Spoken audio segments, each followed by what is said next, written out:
Bonjour, nous poursuivons notre lecture du chapitre 28 du livre de l'Exode et donc notre découverte des habits du grand prêtre en regardant cette fois une autre dimension du pectoral que le verset 29 appelle le pectoral du jugement. Alors, pourquoi un tel nom? Parce que, nous dit-on ici, en réalité, le pectoral n'était pas simplement un carré de tissu serti de pierre, mais une poche dans laquelle étaient déposés le Urim et le Thummim. Ou plus exactement, les Urim et les Thummim, puisque ce sont deux noms au pluriel.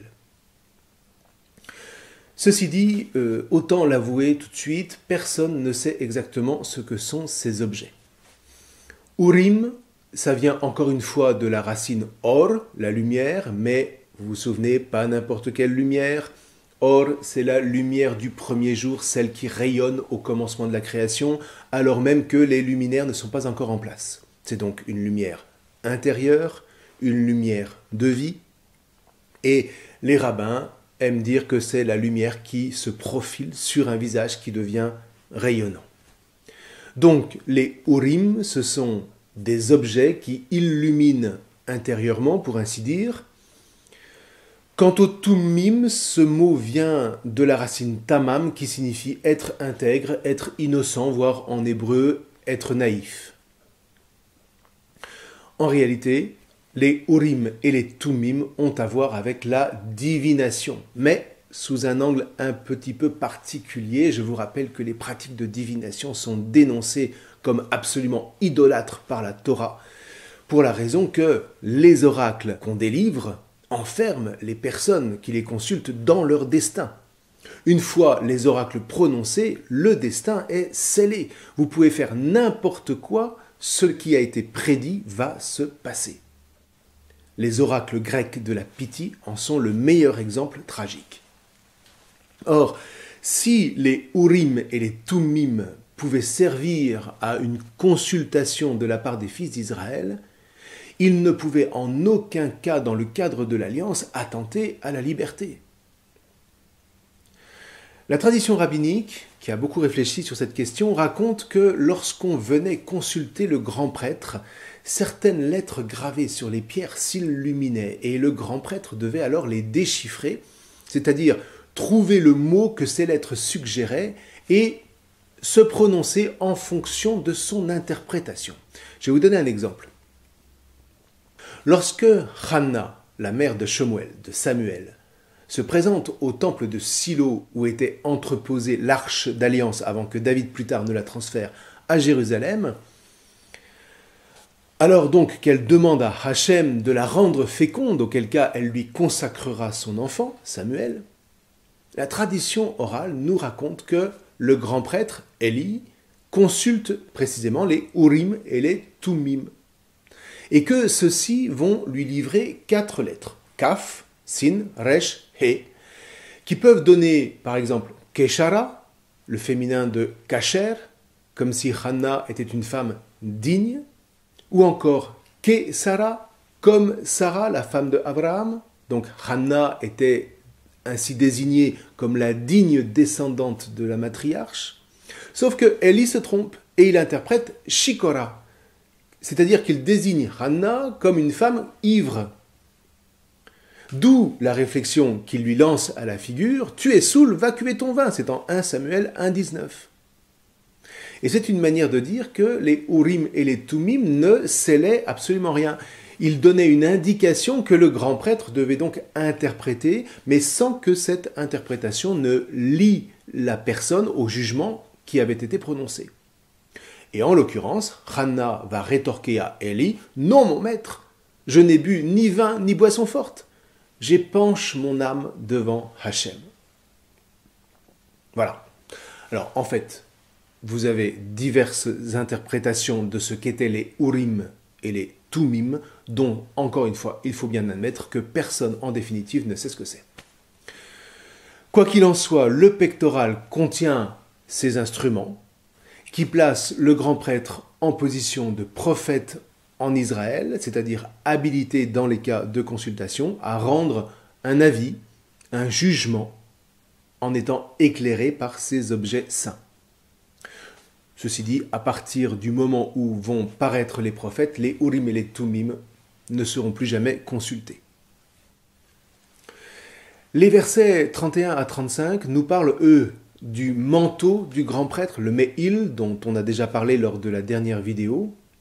Bon, là, pas de difficulté majeure, c'est une longue robe sans manches, tissée d'azur, donc tirant plutôt sur le bleu, qui s'enfile un peu comme une chasuble, si vous voulez, ou comme un poncho. L'ourlet inférieur était bordé de clochettes d'or, nous dit-on, alternant avec des glands de lin et de laine en forme de grenade, en azur, en pourpre et en écarlate. Toujours ce même jeu de couleurs qui font que le grand prêtre ne fait qu'un, en quelque sorte, avec le sanctuaire qui resplendit des mêmes teintes. Ceci dit, si vous lisez le livre d'Esther, vous allez retrouver les mêmes catégories. Par exemple, le roi Assuérus montra la richesse de la gloire de son royaume et l'honneur de la splendeur de sa grandeur pendant de nombreux jours. Rappelons-nous, quand Hachem demande que Moïse confectionne les habits de Aharon, il parle des vêtements de la sainteté pour une gloire et pour une splendeur. Ce sont les mêmes termes. Et le roi fit pour tout le peuple qui se trouvait à Suse, la citadelle, un festin de 7 jours. Ce n'était que tentures de lin blanc et d'azur, attachées par des cordons de byssus et de pourpre à des anneaux d'argent et à des colonnes d'albâtre, etc., etc., etc. C'est en Esther au chapitre 1. Et là, on sent bien que les univers sont les mêmes entre le clinquant de la cour perse et celui de l'habit du grand prêtre. C'est ce qui fait dire encore une fois aux exégètes que ce texte de l'Exode date probablement de l'époque perse au VIe siècle avant Jésus-Christ. Alors, on qualifierait volontiers aujourd'hui un tel étalage de richesse de bling-bling que le Moyen-Orient affectionne encore aujourd'hui, y compris pour l'habit du grand prêtre, mais voilà.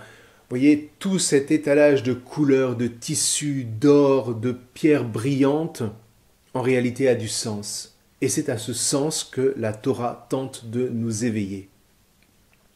Jusqu'à ces fameuses clochettes qui semblent élever le style kitsch au sommet du mauvais goût esthétiquement parlant. Ceci dit, on retrouvera des clochettes jusqu'à aujourd'hui sur les encensoirs orthodoxes par exemple, qu'on entend teinter quand le diacre disparaît aux yeux du peuple derrière l'iconostase, c'est-à-dire le mur couvert d'icônes qui voile le cœur aux yeux du peuple dans la nef.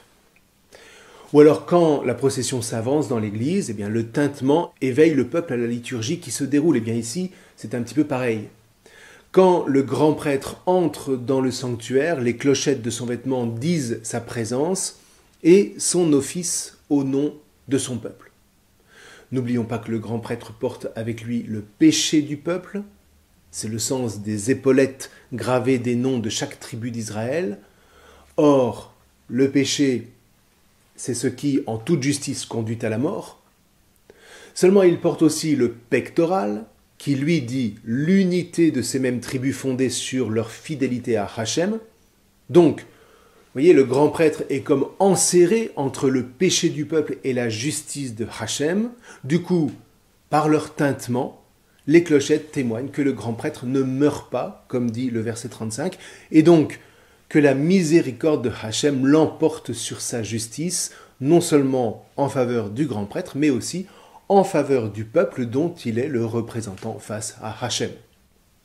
Alors oui, peut-être que ces clochettes font un peu kitsch, mais en attendant, elles ont leur importance. Reste le diadème posé sur le front de Aharon, que nous décrivent les versets 36 à 38. Alors il s'agit cette fois d'une lame d'or, littéralement une fleur d'or, tzitzit, ça désigne la fleur, fixée sur le devant de la coiffe du grand prêtre et sur laquelle est inscrit littéralement « Kidesh la Hachem », saint pour Hachem.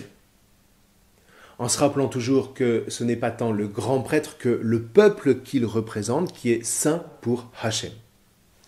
Et le texte de poursuivre, Aharon portera l'iniquité des choses saintes que sanctifieront les fils d'Israël, tous leurs dons de sainteté. C'est au verset 38, c'est-à-dire leur sacrifice. Donc vous voyez, être grand prêtre, c'est loin, loin, loin, loin d'être un privilège. S'il officie, c'est précisément en tant qu'il est responsable devant Hachem des péchés du peuple. Voilà sa couronne qui deviendra une couronne d'épines en bois de chittim, en bois d'acacia, pour le grand prêtre de la Nouvelle Alliance qui porte le péché du monde. Je ne sais pas si vous sentez, mais le grand prêtre, c'est tout sauf un homme de pouvoir. Il représente le peuple devant Hachem, à la fois dans ce que ce peuple a de plus fort, à savoir son élection, et dans ce qu'il a de plus fragile, à savoir son péché, c'est-à-dire cette propension à désobéir à Hachem, comme le révélera dramatiquement l'épisode du veau d'or que nous verrons dans quelques chapitres. C'est donc un peuple pécheur, bien que néanmoins appelé à la fidélité, que le grand prêtre représente devant Hachem, qui, devant ce signe d'humilité que représentent les vêtements, parce que c'est de ça qu'il s'agit, agrée les sacrifices.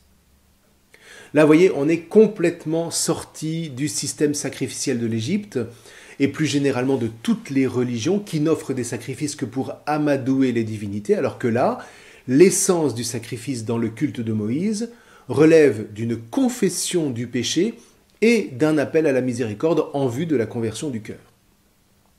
Les deux conceptions sont radicalement opposées et les rites chrétiens assument remarquablement cette vision lorsque, en se présentant pour l'Eucharistie, les chrétiens commencent immanquablement par une confession des péchés de chacun, qui sont par le fait même les péchés du peuple entier auquel ils appartiennent.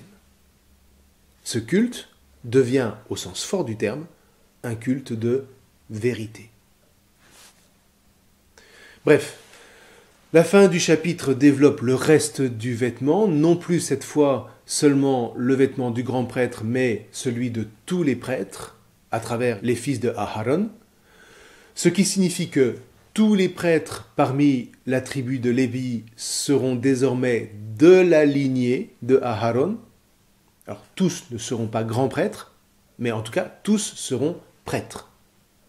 Les autres familles de Lévites seront eux au service du sanctuaire, mais sans caractère sacerdotal. Ceci dit, au niveau simplement du vêtement, le grand prêtre est habillé comme tous les autres, sauf qu'il revêt encore par-dessus le vêtement commun les insignes de sa qualification.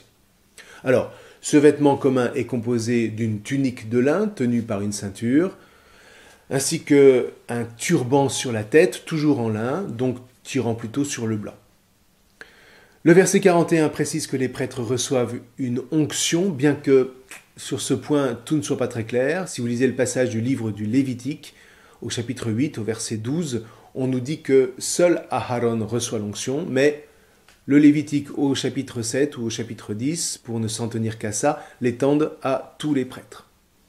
Remarquons que Moïse, lui, n'a pas été oint, donc l'onction au sens restreint de l'onction sacerdotale signifie une consécration particulière, une destination de toute la personne au culte. Un peu plus loin, au chapitre 30, Hachem dira à Moïse la manière de confectionner l'huile, ou le parfum d'onction, dont seulement les prêtres, mais aussi les vases du tabernacle devront être oints, avec différents parfums. L'onction a pour effet d'extraire de l'usage ordinaire, donc pas question par exemple d'utiliser les ustensiles consacrés pour la cuisine profane. Le livre du Lévitique, lui, va nous décrire le rituel de cette onction, mais pour l'instant, seul le principe est donné. On termine par une curieuse précision, les caleçons, toujours en lin, pour couvrir, nous dit-on, la nudité. Alors, est-ce que c'était pour se distinguer de l'habillement des prêtres égyptiens qui, eux, n'en portaient pas? Moi, j'aurais tendance à le penser. En tout cas, le caleçon ne faisait pas partie de l'habit commun des fils d'Israël, et il revêt donc ici une marque particulière, bien qu'il soit quand même assez difficile de préciser laquelle. Alors, à tout le moins, il était déjà question de couvrir la nudité après le péché originel, donc ce caleçon peut aussi signifier, comme le disent de nombreux rabbins, qu'il est un signe d'humilité, au sens où le prêtre qui officie dans le tabernacle est pécheur jusque dans son intimité. À nouveau, le caractère sacerdotal n'est pas un privilège. Le prêtre officie pour appeler la miséricorde de Hachem sur lui, toujours au nom du peuple pécheur, ce que d'ailleurs confirme le verset 43. Voilà pour le vêtement des prêtres. Donc maintenant, Les instructions pour le tabernacle sont données, de même que celles pour le vêtement des prêtres qui officient. Donc, on va pouvoir lancer les affaires, à commencer par l'institution du sacerdoce. Alors, nous ne sommes pas au bout de nos peines, on le verra par la suite. D'ici là, je vous souhaite une bonne lecture de cette seconde partie du chapitre 28 du livre de l'Exode. Je vous remercie.